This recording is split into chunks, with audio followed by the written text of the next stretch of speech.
এই যে আমাদের এডুকেশনে আমরা ২ টা ওয়ার্ডের সাথে পরিচিত, পড়াশোনা এবং লেখাপড়া। ১ম এ এই ২ টাকে একই জিনিস মনে হলেও এই ২ টার মধ্যে কিন্তু একটা খুব ছোট্ট পার্থক্য আছে। আসলে পড়াশোনা, পড়া মানে হচ্ছে বারবার আবৃত্ত করা, উচ্চারণ করা এবং শোনা। এই জিনিসটা আসছে যখন আ লেখা জিনিসটা আবিষ্কার হয় নাই কিংবা লেখা জিনিসটা আবিষ্কার হলেও সেটা তো সহজলভ্য ছিল না, মানুষের কাছে পৌঁছায় নাই। তখন ছিল পড়াশোনা।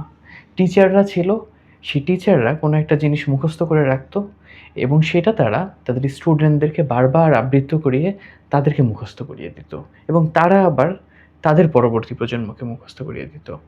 এই যে এইভাবে এটা চলতো। এটা ছিল শ্রুতি বেইস।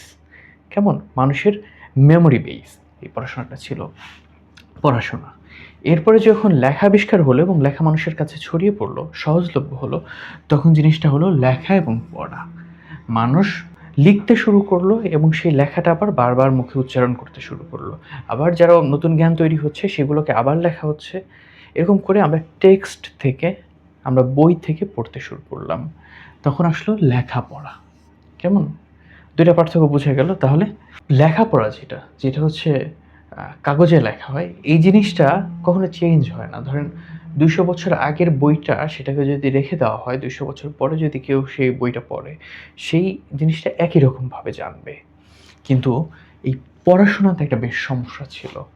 পড়াশোনায় সমস্যা ছিল যে আ একটা জিনিস যখন একজন শিক্ষক সেটাকে মনে রাখতো, তখন সে যেটা মনে রাখতো, সে যখন আবার ওইটা তার স্টুডেন্টকে মুখস্থ করাতো, তখন এটার কিছু জিনিস চেঞ্জ হয়ে যেত, বদলে যেত এবং ওই স্টুডেন্ট যখন আবার তার পরের স্টুডেন্টকে মনে করিয়ে মুখস্থ করাতো, তখন আরও কিছুটা চেঞ্জ হয়ে যেত।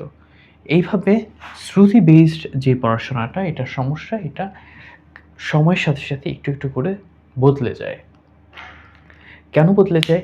এটা একটা খুব ইন্টারেস্টিং কনসেপ্ট যে, ধরেন আপনার মেমোরিতে যে জিনিসটা আছে, একটা ঘটনা আছে। সেই ঘটনাকে যতবার আপনি ওই ঘটনাটা কাউকে বলতে যাবেন, ততবারই সেই ঘটনার সাথে নতুন কিছু এড হয়।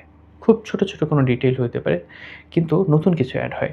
যেমন ধরেন আপনি বললেন যে, "আমি গত পরশুদিন সিটি কলেজ গিয়েছিলাম।" এটা ১ম বার বললেন। ২য় বার এসেও যখন বলবেন, তখন হয়তোবা এরকম হবে যে, "গত পরশুদিন আমি বাসে করে সিটি কলেজ গিয়েছিলাম।" এরপর ৩য় বার যখন বলবেন, তখন হয়তো এরকম হইতে পারে যে, "গত পরশুদিন আমি বাসে করে সিটি কলেজ গিয়েছিলাম এবং বাসে প্রচণ্ড জ্যাম ছিল, প্রচণ্ড ভিড় ছিল।" তো এই যে একটু করে বদলে যাওয়া, এই জিনিসটা ঘটে এই স্মৃতিতে। আমরা যতবার একটা মেমোরিকে মানুষের কাছে বলি, ততবার ওইটাতে নতুন ডিটেইল এড হয়। এইজন্য দেখবেন যে সমস্ত মহাকাব্যগুলো আসলে মানুষের মুখে তৈরি, একটা জাতির মুখে তৈরি হইছে যে সমস্ত মহাকাব্যগুলো, ওগুলো খুব ডিটেইল। কারণ ওইগুলাকে যত মানুষ ওগুলাকে বলেছে, সব মানুষই কিছু না কিছু সংযুক্ত করেছে। এখন এই জিনিসটার সাথে না আমাদের সাইকোলজির একটা খুব ডিফারেন্ট জিনিসের মিল আছে। সেটা হচ্ছে পজিটিভ কথা এবং নেগেটিভ কথা এবং যতই বড় হতে থাকবে ওই স্মৃতিটার ভার তত বাড়তে থাকবে। হ্যাঁ, আমরা কারো সাথে মনের ভার লাঘব করার জন্য শেয়ার করব, এটা এক জিনিস। কিন্তু আ এই যে বারবার রিপিট করা, ধরেন আপনার সাথে আপনার বন্ধুর একটা ঝগড়া হইছে, এই ঝগড়ার গল্প আপনারা বারবার রিপিট করছেন। তাহলে কি হবে? ওই ঝগড়ার চিত্রটা যতটুক ছিল হয়তো এতটুক ঘটনা ছিল। কিন্তু এটা বারবার রিপিটেশন এ আস্তে বিশাল চিত্র হয়ে দাঁড়াবে। আবার যদি পজিটিভ গল্পগুলো আপনি বলেন, আপনার জীবনের সফলতার গল্প, অর্জনের গল্প, তাহলেও সেই বা সুখের গল্প, তাহলেও সেটা বড় হইতে থাকে। তো ঐদিন আমাদের একটা ক্লাসে আনিসুল হক বলতেছিল যে, সাইদ স্যার ওনাকে বলছিল যে, "যদি মিথ্যা হয় তাহলেও আশার গল্প লিখবে।" তো ব্যাপারটা হচ্ছে এটাই যে, যেই জিনিসগুলো আসলে নেগেটিভ, সেই জিনিসগুলো বারবার রিপিট না করাই বেটার। এবং যেই জিনিসগুলো পজিটিভ, আমাদেরকে এনকারেজ করে, সেগুলো যত বেশি আমরা মনে করব, তত আমরা বেশি আরো শক্তি পাবো।